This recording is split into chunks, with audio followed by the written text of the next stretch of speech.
बाद एक बार फिर से आप सभी का स्वागत है योग और स्वास्थ्य पर आधारित हमारे इस बेहद खास कार्यक्रम स्वस्थ विचार में। मैं हूं आपके साथ, आपका साथी विकास।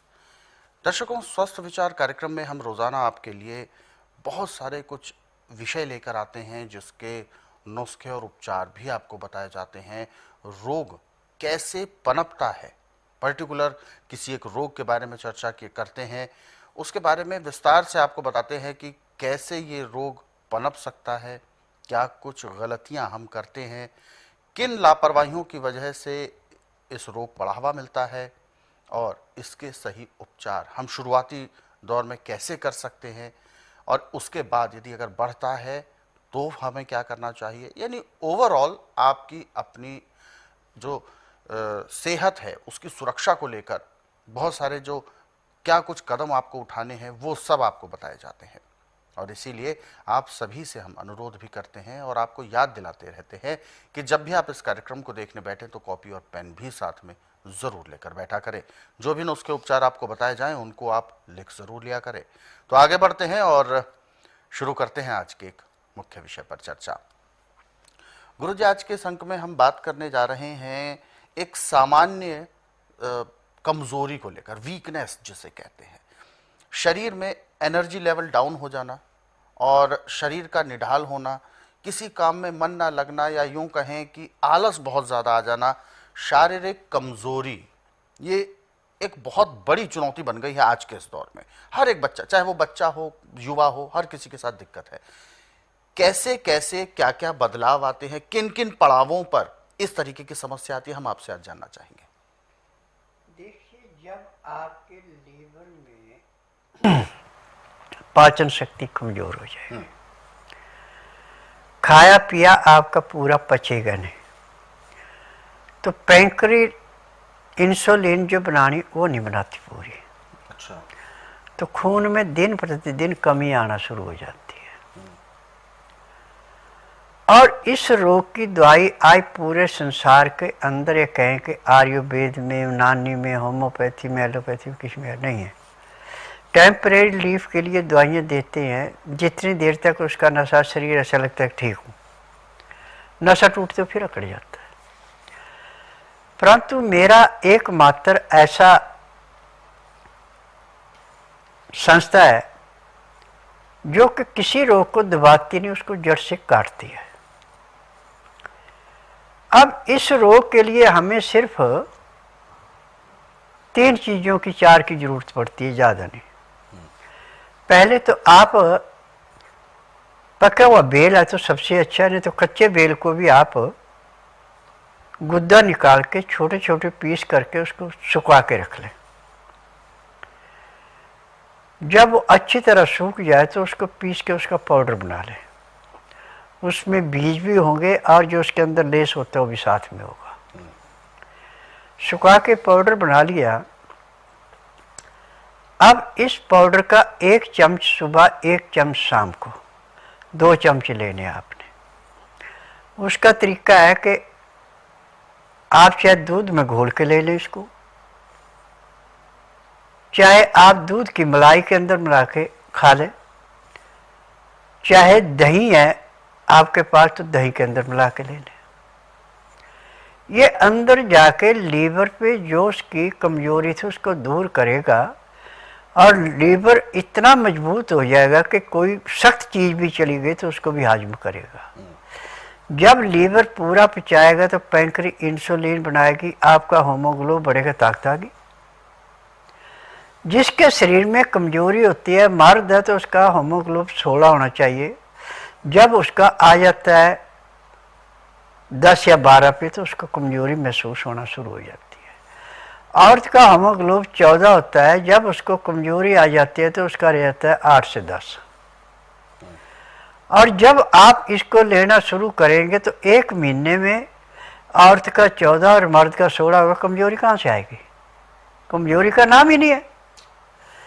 और आज 100 में से 30% कोई रोग है,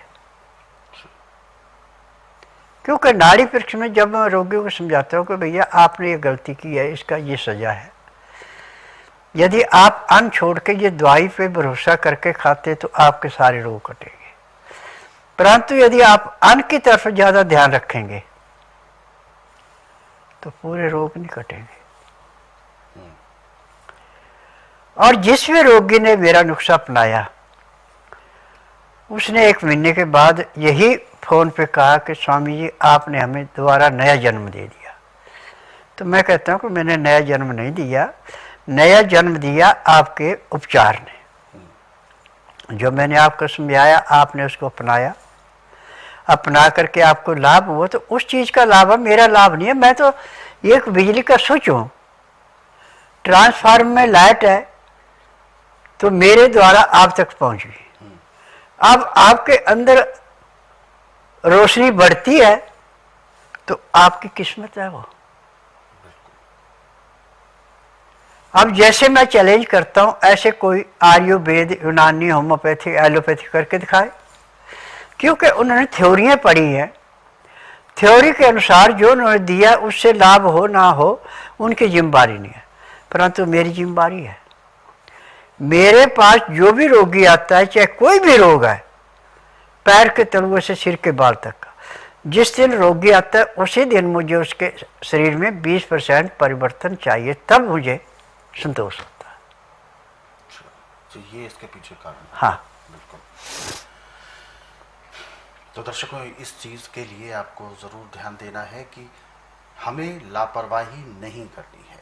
और सबसे ज़रूरी और अहम बात, जिसे आप गांठ बांध कर रख लें, कि भोजन जो हमें करना है वो हमारा सुपाच्य होना चाहिए।